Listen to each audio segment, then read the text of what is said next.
And art has definitely been a way for me to channel whatever rage and grief and all these things I might be feeling internally into something that I hope will better the world.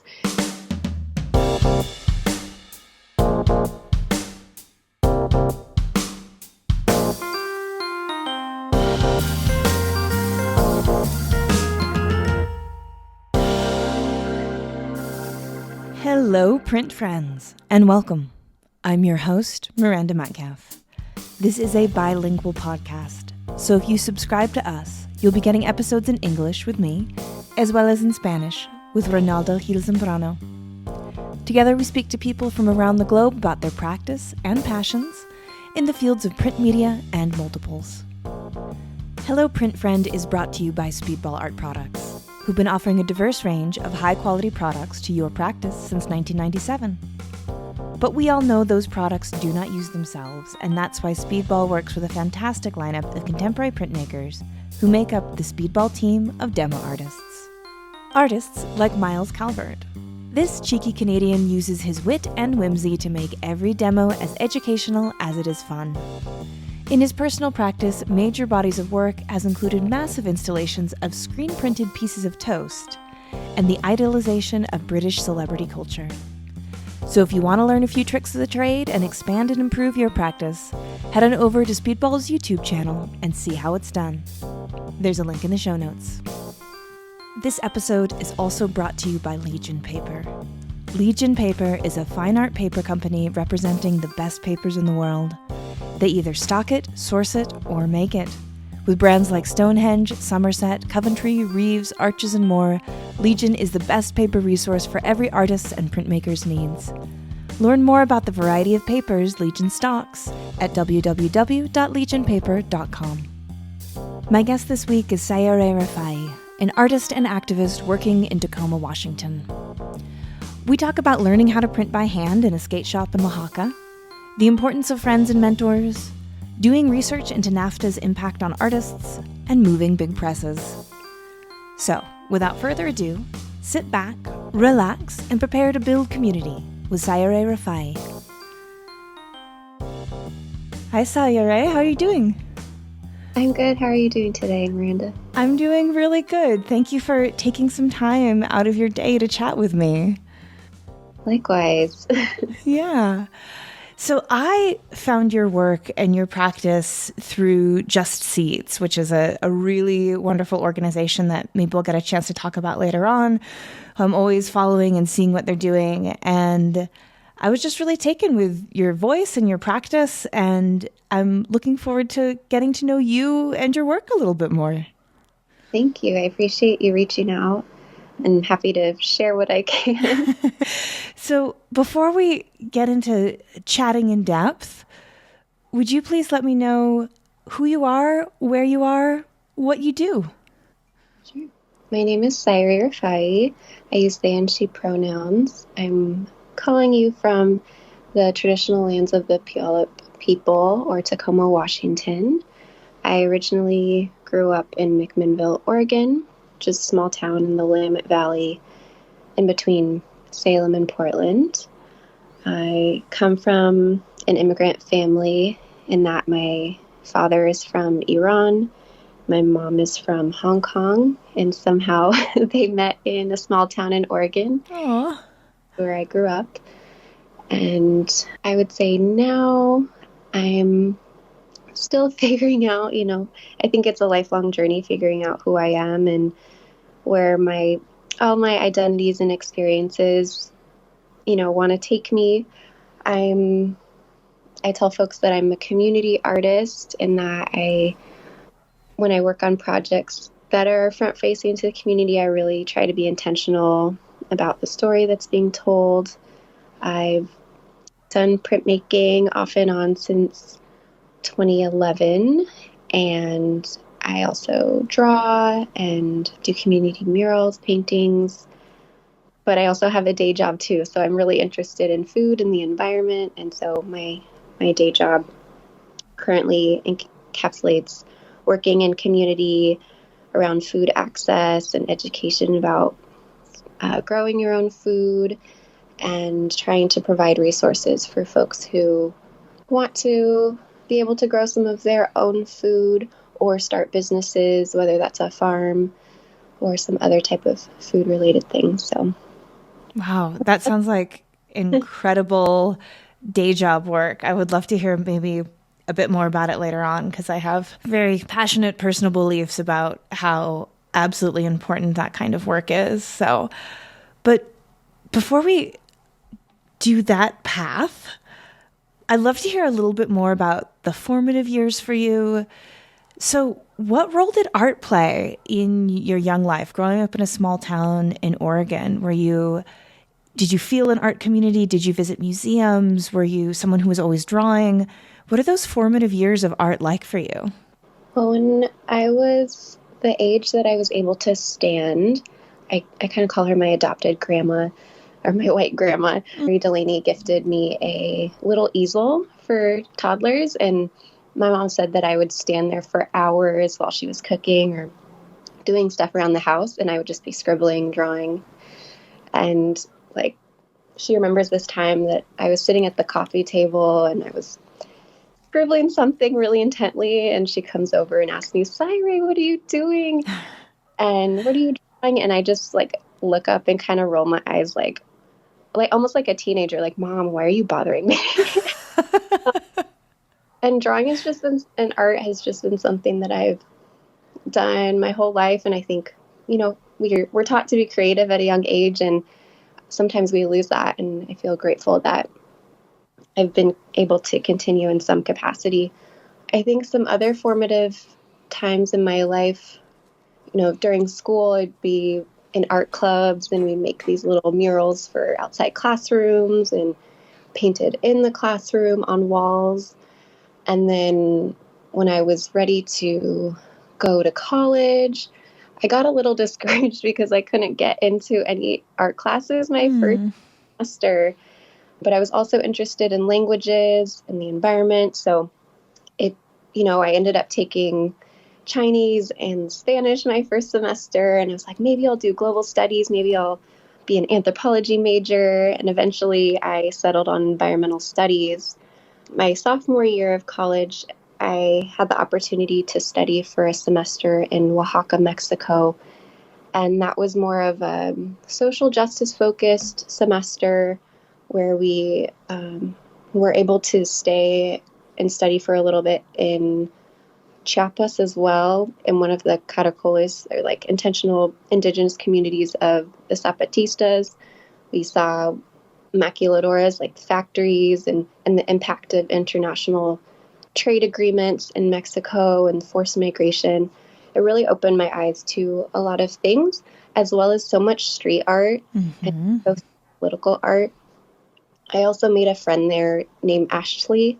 Ashley translates in Nahuatl to semilla in Spanish, or seed. And he's a friend who, his family owns a skate shop in downtown Oaxaca City. And so in the evenings, if I wasn't doing homework, I'd just pop by, say hi. And one day he was carving a wood block, and I had never seen one before, or someone actually working on one. I was like, wow, that's so cool. It's like, yeah, I'm taking a class right now. I can teach you if you want. And I was like, wow, sure, I'd love to learn. So he's like, okay, go to the Frida Kahlo art store on the south side of the town or the city. Get these tools called gubias. And I was like, okay, I'll go. And he came, and then we met up again, and he brought a wood block for me to carve and taught me how to not hurt myself while I was carving. And that was my first print ever. And he taught me how to print by hand in the skate shop.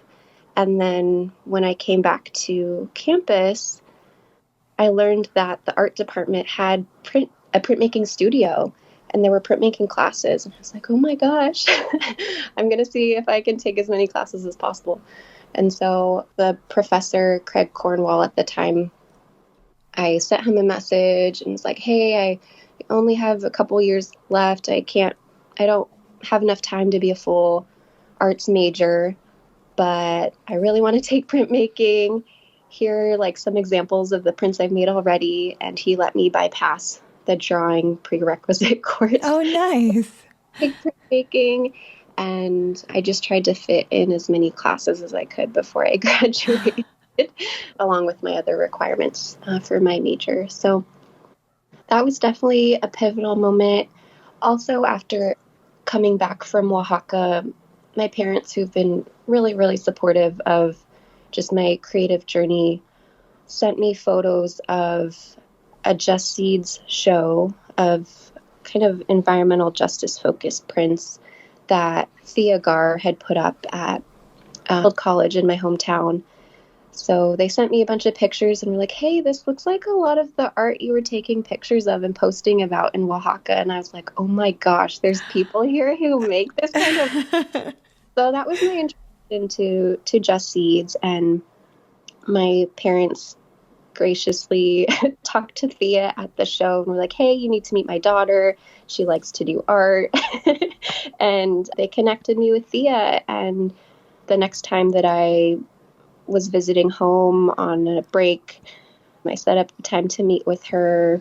I slept in on accident, but she was still graciously willing to me and gave me some homemade scones and just sat in like her beautiful family home. And we talked about printmaking and art. And then when I was taking printmaking classes, we would send each other test prints and wrote little messages on the back, sending snail mail. And now Thea, I consider as like a big sister to me. Just, able to talk to her about life stuff, about art stuff. And yeah, she's definitely been one of those people who I may not see as often as I'd like to, but it's always really encouraging. And we always learn something from each other when it's the right time for us to see each other. So I'm grateful for Ashley, for I consider them my first teachers in printmaking. Yeah. Oh, that's such a beautiful story of your introduction to printmaking and then how you were able to continue it once you were back in the States. I would be hard pressed to think of a more fitting place to get introduced to printmaking than Oaxaca. So that's really wonderful. Have you been able to travel back since and see Ashley, or kind of return as a person who's more involved in printmaking and activism and how they overlap since then? Yeah, I was able to return on a grant the summer before my last year to conduct interviews with artists. So I was able to meet a lot more printmakers. The subject of my research was more to see how NAFTA had impacted artists in Oaxaca. I ended up learning a lot more about the student movement in 2006 and the formation of various artist collectives, in part because of that movement building. So, and then I've had friends that have lived there or moved to Oaxaca as well. So I've been able to visit Ashley and some other friends there and meet more artists. So I'm grateful to have some of those connections and continue through social media, see what folks are up to. Because he's not doing printmaking as much now. He's cooking and, running the skate shop, but also painting more murals with spray paint, things like that. I would love to hear what your findings were from that trip in terms of NAFTA's impact on artists. I think I mostly hear about, of course, its impacts on farming communities and agricultural side of things. But how did you find when you were there doing those interviews, how did that manifest for the lives of artists? A lot of them talked about the increase in imported goods, and also a lot of these collectives were formed because of sharing resources, right? Like having your own press is pretty expensive. Having a group of people to collaborate with is really important. And it was also a time where a lot of art was just going up in the streets. There was this impact because of the student movement too, in 2006, a lot of tourists were scared to go to Oaxaca. And so it's sales for artists as well. There is a reliance on tourism. So in different aspects, can see how that does impact artists. But I think at the same time, is like an opportunity to build community and build those relationships to create a lot of art in the streets. And we still see so much of that today, even as Oaxaca, I feel like, is becoming more gentrified and tourist centric. There still are several workshops where they are really focused on socio and political art. Mm-hmm. Yeah. Specifically. And in terms of your own story, I feel like we got this beautiful introduction and your story about how you found printmaking and how art was sort of always a part of you. What about your introduction to activism and being mindful of the big things in the world that are affecting people and the way in which art intersects with that? Was that something that was a part of young childhood? Was this something that came more in college for you? Well, this also came during that semester in Oaxaca when we were in Oventique, one of the Zapatista communities in Chiapas. One of my classmates asked our maestro, after we learned some of the history and just like all the things that indigenous communities have been impacted by, she asked, "So what can we do to help your people?" And all of us just kind of like cringed, like, "Oh my gosh, what would..." But he was really honest and said, "Actually, the U.S. has done enough. We don't need your help, but go back to your community and work on the problems there." And so a lot of us took that response to heart. And when we came back, not too long after was when the first hunger strikes at the detention center, immigrant detention center in Tacoma, happening. And for me, that's a personal place too. A few years prior, I had a family member who was detained there, and I really didn't know much about the facility. And so it was an opportunity for me to go with friends, and we listened to testimonies. We wrote our little cardboard signs. We didn't know what we were doing. I had a little cardboard sign that said, "Love has no borders." But that was my first introduction to activism in that way. And I kept going back to the space, even after I graduated and a lot of my friends moved away. That was something that I still wanted to figure out, with the tools that I have, or just through social media. I'd go and take pictures and share it on Facebook because I wanted people to know what was happening inside of this place. And I still try to contribute in some way, whether that's through art, making posts for a group locally that organizes to shut the place down, to stop deportations, making banners, things like that I feel like I can try to contribute amidst everything else going on, because it is personal. And I know so many folks too now who have been impacted by the system of incarceration because of a lack of papers. Mm-hmm. Yeah. And so how does printmaking fit into your practice now? I think maybe you touched on it a little bit in the talking about how printmaking, with the capacity of the multiple, it does come up in activism a lot, creating posters, creating messages, creating images that are strong enough to hold people's attention and then also hold a message. But for you, because you do the murals as well, and you mentioned on your website this like meticulous pointillism as well. When you look at your whole art practice sort of from a bird's eye view, where do you see printmaking fitting in? I think I'm still figuring that out. Mm-hmm.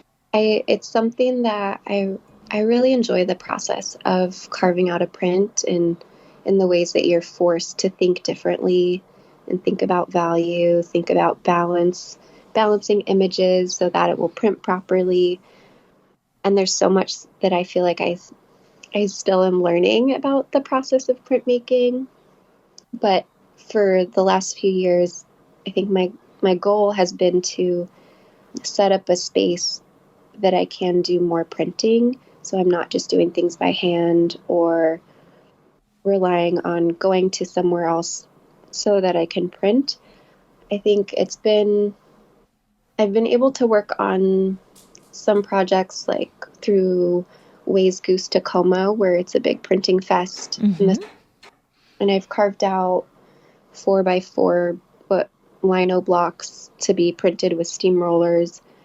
But I think my hope is to be able to make smaller, more accessible prints to share. I think printmaking in its intention, like creation, was a way to accessibly share what is going on in community to get the word out about what's happening. And, I want to continue that with this art form to ensure that like for me, I'm not so much interested in galleries and big shows. Like those spaces are just so uncomfortable for me. What I hope to continue is to create art that everyday person can see, or something will resonate, or it's a tool for education. And that's what I'm hoping, that I can continue to be able to fine tune my own style and just dedicate more time to printmaking. One of Just Seed's members, Alec Dunn, gifted me a 1910 Potter proof press. It's like a very big, very heavy metal press that I cannot move myself.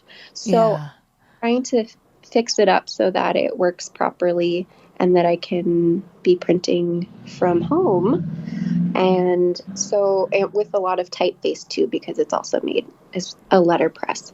So that's something I'm hoping to be doing within the next year, is get it running properly, as I've never actually used one before. But now I have one in my possession, and so I want to be able to get it working and share it with folks in the community that really want to explore printmaking and letterpress, and for me to explore as well and see what is possible. Yeah.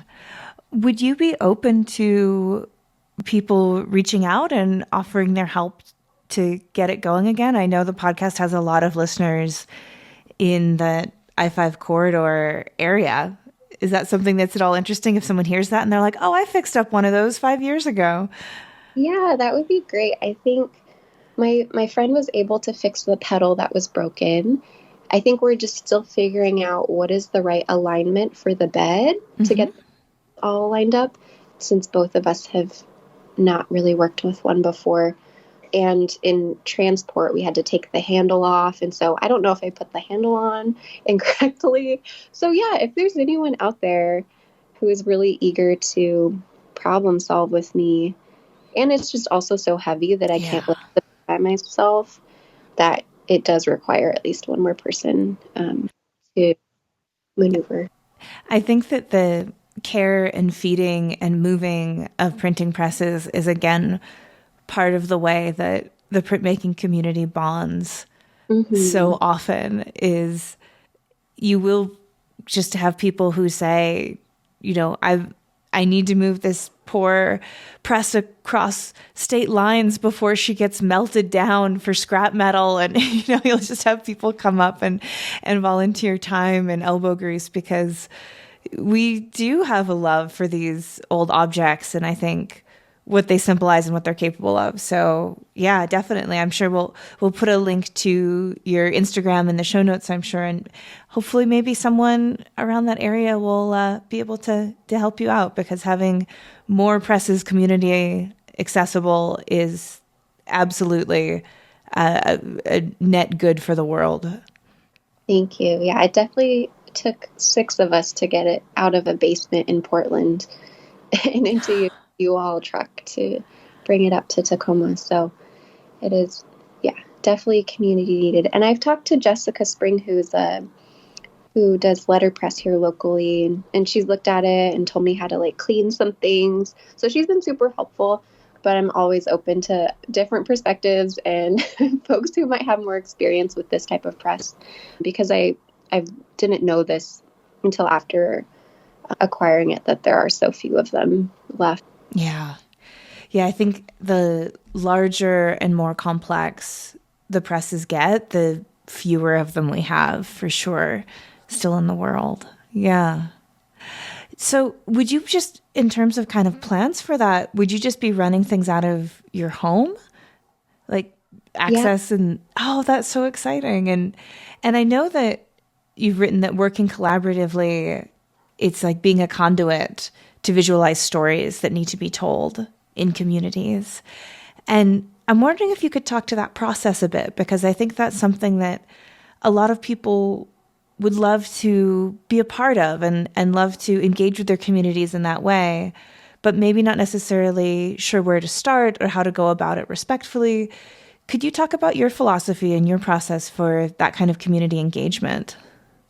Yeah, I think it depends. Like for some projects, if I have more open, like if there aren't too many constraints, I guess, I try to think about what's going on community and what I'm not hearing from a lot of people. Like I'm not hearing folks talking about certain issues. So for instance, in 2018, I worked on a mural that tried to highlight a bit of the detention center and also the liquid natural gas plant that was illegally made in our waterfront, and trying to understand or bring together that those two issues are there's some overlap in the root of those two issues.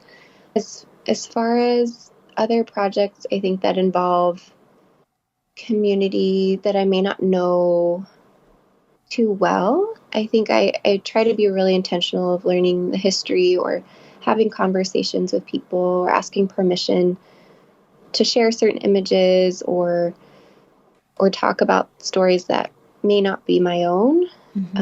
There is a fine line, I think, of taking stories and benefiting from them, and I think that's something I'm trying to understand with a lot of activist art too. Is like I feel pretty uncomfortable profiting off of someone else's oppression. Mm-hmm. And so how do I tell a story that I think needs to be told, but do it in a way that is authentic and that I also find ways to continually support what I want to be doing.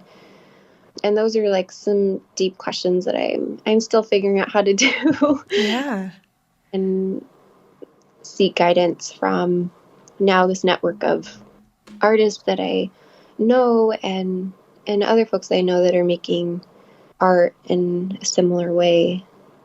Yeah, it's such a huge question, and I think one that doesn't get enough airtime, at least in my view, when it comes to work that is politically and socially engaged, is just as you spoke to, that space of lifting up a narrative or using your platform and your reach to shine light on a narrative. But then also the function of the art world is that you're going to be fundamentally benefiting from it in some way, you know, if not directly monetarily, but then at least through some sort of content production that you've made that then goes into your portfolio. And, you know, is that necessarily always negative? Is it morally complex? I'm sure it varies greatly from person to person, narrative to narrative, issue to issue. And it's a space that it feels like it's so important to walk into mindfully, because there's such a long history of outsider activists coming into places and just scooping up benefits and leaving nothing behind. Yeah. And so when you talked about the community of artists you have who are asking these questions, were you sort of speaking about Just Seeds? Yeah. Yeah. Really talking about Just Seeds. And there's other artists in the area too, muralists, painters, printmakers too, that I kind of talk to and get encouragement from when I don't feel confidence in myself that I'm doing the right things. Yeah.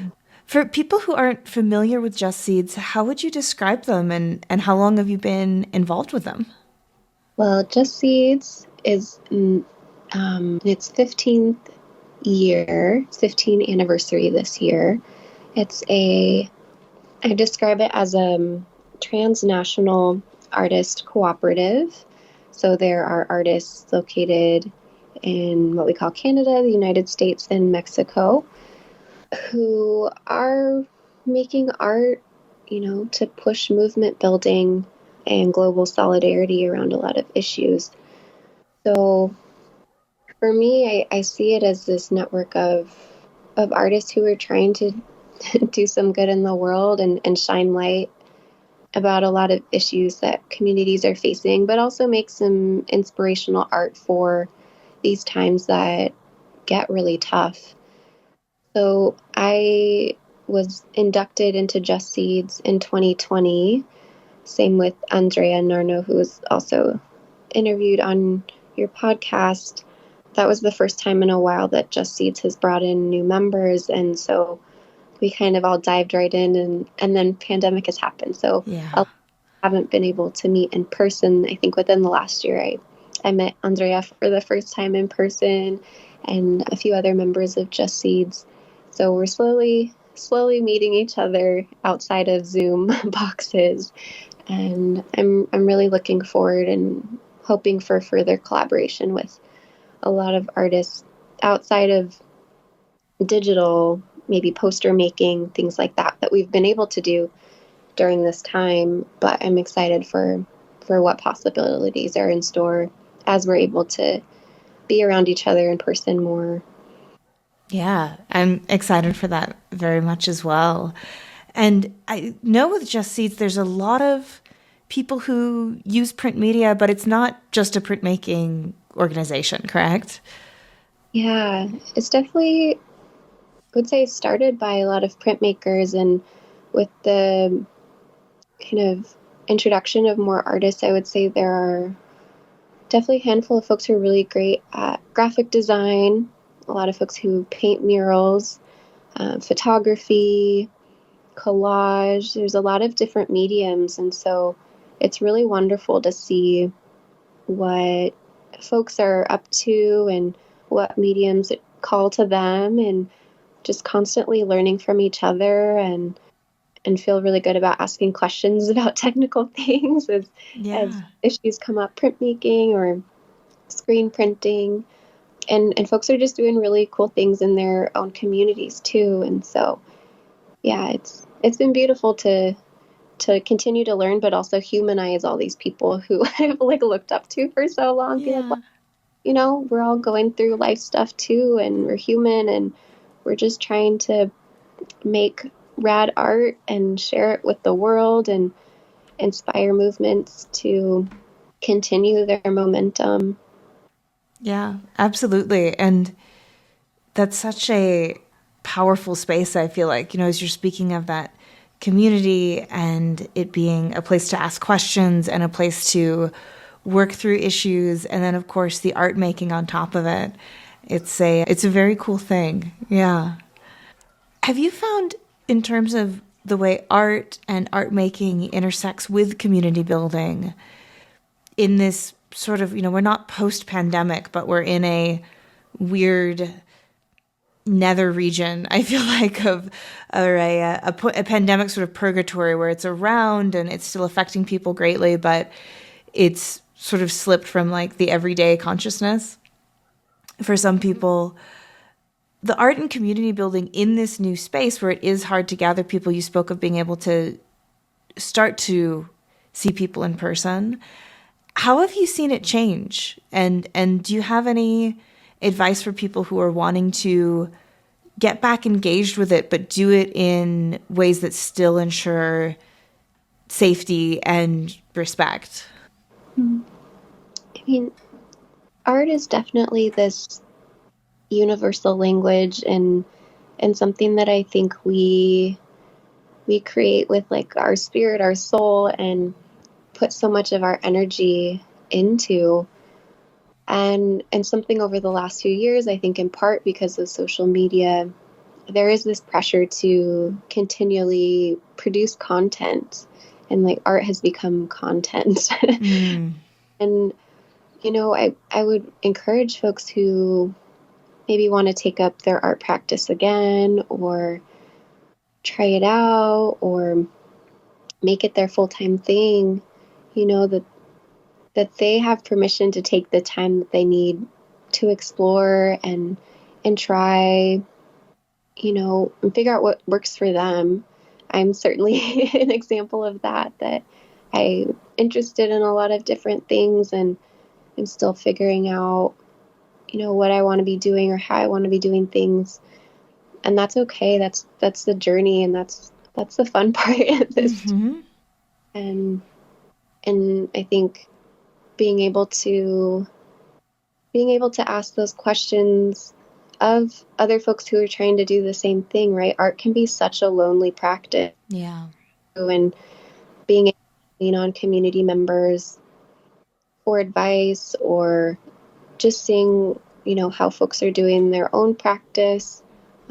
Just some of my friends in the last few years, have quit their day jobs and just really pursuing art as a full-time gig. And it's really inspiring to me, but I see also how hard they're working all the time to be at all the craft fairs and pushing out their art constantly and not sleeping. And, I want them to be able to take care of themselves and do what they really enjoy doing without it, like, harming their well-being too, right? Mm-hmm. It is this balance. Yeah. And I guess sort of speaking of the day job art making balance, you spoke at the top of the show about how you've got a day job that is food and an environment and community access to food. How does that, having that, be the day job part of you, does that influence your art making and your politics and your motivation as well, or are they two separate things for you? I think it's a little bit of both. I think for me, partially it's to have some financial stability, because I'm not in a place right now that I feel like I could do art full time. But it also engages a different part of me too, right? That I get to continue to be in community, work with people directly, to learn about growing food and learning about different types of food and how to cook them. So it intrigues a different part of me, but I think may show up in different aspects of the art that I do as well. Like, for instance, I just finished some panels, and some of the community members that I highlight are folks that I've just been working with over the last few years, and with their permission asked if I could highlight them as really awesome community members that I've gotten to know. And so those relationships, I think, are above anything, or like the most important for me and in this work, because there's so many wonderful people who are working so diligently to support their community members, especially a lot of the immigrant and refugee populations that I get to work with, who are still saving seeds that they brought with them from their home countries and growing that food here, that it's now been climatized for our climate. Mm. They may come from more warmer tropical climates. It's just been really beautiful to witness and know that they're really striving to keep their culture and traditions alive, as I'm exploring my own identities in that way, not having like fully been immersed in them growing up. Yeah. I'm curious too if you could speak to the experience of being an artist who responds in real time with their work to what's happening in the world. I'm thinking most recently the death of Mahsa Amini and the protests in Iran, but these things that are unfolding in real time, and then also being someone who's making work that is a reaction, a response, a conversation with it. And is that something that for you requires a certain level sort of bravery, or sort of working through emotion? Or is it maybe the processing in and of itself is the making of work and sharing it? Yeah. Creating art, especially in that realm, is definitely a way for me to process those emotions that I tend to hold on to. I'm still working and practicing on how to share my feelings verbally. Mm-hmm.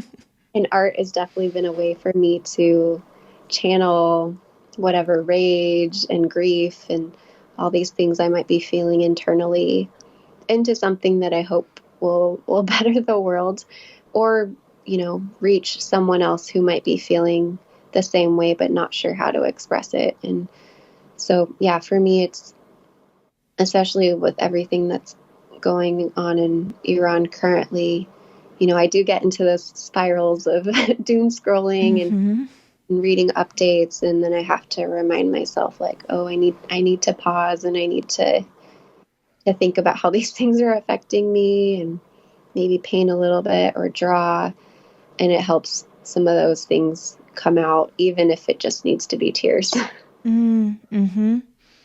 Yeah, I think it's Killjoy has a print that has part of it as tears are medicine. I think, do you know that one? Yeah. Yeah, it's like the prayer is medicine, laughter is medicine, tears are medicine.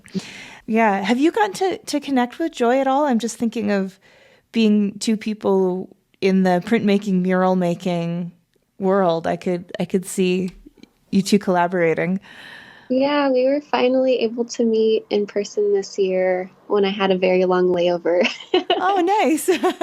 Two very long layovers. So, yeah, she graciously picked me up from the airport, let me nap in her studio, and we went on lots of food adventures. Yeah, it was really beautiful to connect, and I'm hoping, yeah, she's definitely one of those folks I'm like excited to collaborate with on a project at some point when we can figure that out. But yeah, no, it's been, yeah, she's someone that I was able to meet this last year as well, and always look forward to see what she's up to and just continue to learn so much. Yeah, absolutely. I'm glad you two were able to connect. So, do you have any kind of, I don't know, I always like to ask guests sometimes questions about ambitions that they would have or dreams that they would have if they did have that sort of magic wand and erased barriers of funding and day jobs and that kind of thing. Do you have any projects or things that if you just really could make them manifest that you'd like to see in the world for your artistic practice? Well, honestly, the first thing that comes to mind for me is just like more time with the people that I really care about. Yeah. So, day job, working on art projects at night, it doesn't give a lot of room for deep rooted relationships. And that's something I think over the last few years and as like I see my parents getting older and like having health challenges, like that's something I've been really wanting to dedicate more time to, are those relationships and that time together. And that being said, I think with art, I do want to pursue more collaborative projects because that desire for community is so strong. And especially with the last few years, just feeling super isolated, really wanting to connect with people on a deeper level, and through art, I think that's possible. Yeah. That's a really beautiful answer. Definitely one that I connect with, is that I don't know that I would want to make something really grand, but just have more time to live in the good fabric of life, really, and do what I'm doing. Yeah. Do you have anything on the horizon in this realm of existence? Not future casting here. A project or anything that you'd love people to know about, anything you want support on, anything just on the horizon, or even that's just you're looking forward to that's going to bring you some joy? That is a great question. There are a couple projects coming up that I should probably finish soon. One is for the Fred Hutch Cancer Research Center in Seattle. They're doing a dialogue series with artists, and so there's been a couple panel discussions with employees at Fred Hutch who identify as Asian American, Asian, Native Hawaiian, Pacific Islander community. So I'm finishing up a design for them that will go up in several places on their campus. And then there is a collaboration that I'm working on for a sound transit construction site. There's 9 of us artists who are designing 12 panels each that will go around the site as a new sound transit station is being built in Federal Way. So those will both be finished by the end of the year or in the next 2 weeks. And then, my big hope is to get this press up and running so that in this next year I can maybe move a little bit more slower and carve some blocks and print them. So that's what I'm looking forward to in the art realm. Yeah. Oh, that sounds really good. And where can people see these Fred Hutch talks? Are they being broadcast for the public? They have been recorded, and the YouTube video of them is linked on their DEI website with their dialogue series. So it can be found there, and I can send you the link as well. Great. Yeah, we can definitely put that in the show notes. And the time we had left, this is almost more of a selfish question, or Miranda's personal interest question. I'd love to hear you speak to the experience of being in the arts in Tacoma. I grew up in Olympia. I spent a lot of my professional career in Seattle. And I know that whole part of the world has changed dramatically, the way many parts of the world have in the last 20 years. But I've always had such a soft spot in my heart for Tacoma and its slogan, the city of destiny, which is always so fittingly dramatic. But I've gotten the impression that as Seattle has become less accessible in terms of housing specifically, that more people and more creative people have been moving to Tacoma and creating more art community there. So I don't know if that's true or not, or what your experience has been, but I'd love to hear your thoughts of just being a person who's making in that city. Yeah, I also contribute to this too, not having grown up in Tacoma, right? But there is a really amazing art community here, whether that be printmakers and, folks who are doing letterpress and bookmaking, a lot of writers. There's the Glass Museum, so, with Dave Chihuly and kind of a really amazing network of glassblowing artists. There are a fair amount of muralists, and we kind of see this range of folks who grew up doing graffiti and then doing more public art and varying styles of murals and paintings, and a lot of ceramic artists. And it's just been, I think, a really supportive community of creative people who are just, trying to make their things, and it's been really beautiful to see. And Tacoma is changing too, right? Yeah, like you said, people are getting outpriced in Seattle and moving down this way, and folks in Tacoma are getting outpriced of where they're living and being pushed farther south. So the landscape is changing, and I think the type of art that we might see at markets is changing a little bit too. But I think Tacoma has some really amazing folks who are going to stick around. So I just look forward to see what folks will be working on next. And yeah, I don't know. Yeah, no, I love everything you just said, and I feel like that confirms a lot of my hopes for Tacoma. And so where can people find you and follow you and see your work and get in touch?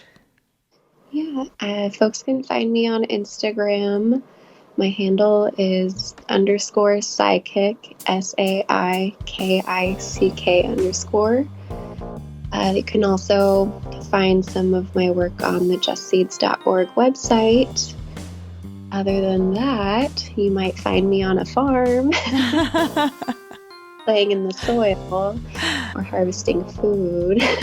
But I'm around and happy to hear from folks if they have questions or just want to collaborate. Yeah, beautiful. Well, thank you so much for taking the time out of your day and having a chat with me. It's been really lovely getting to know you and your work better. Thank you so much. I appreciate you reaching out and taking the time to have this conversation. Thank you. If you like today's episode, we have a Patreon where you can help us keep the lights on and get bonus content, like Shop Talk Shorts, where our editor Timothy Pauschak digs deep on materials, processes, and techniques with past guests. Also, if monetary support isn't in the cards right now, you can leave a review for us on your podcast listening app of choice, or buy something from one of our sponsors and tell them Hello Print Friend sent you. But as always, the very, very best thing you can do to support this podcast is by listening and sharing with your fellow print friends around the world. And that's our show for this week. Join me again next week when my guest will be Henry Gepfer, an artist, curator, and educator based in Lancaster, Pennsylvania. We talk about the joy and the pain of being a performance artist, the effects the pandemic had on all our self-worth, the performance of masculinity, and how printmaking fits into all of this. You won't want to miss it. This episode, like all episodes, was written and produced by me, Miranda Metcalf, with editing by Timothy Pauschak and music by Joshua Weber. I'll see you next week.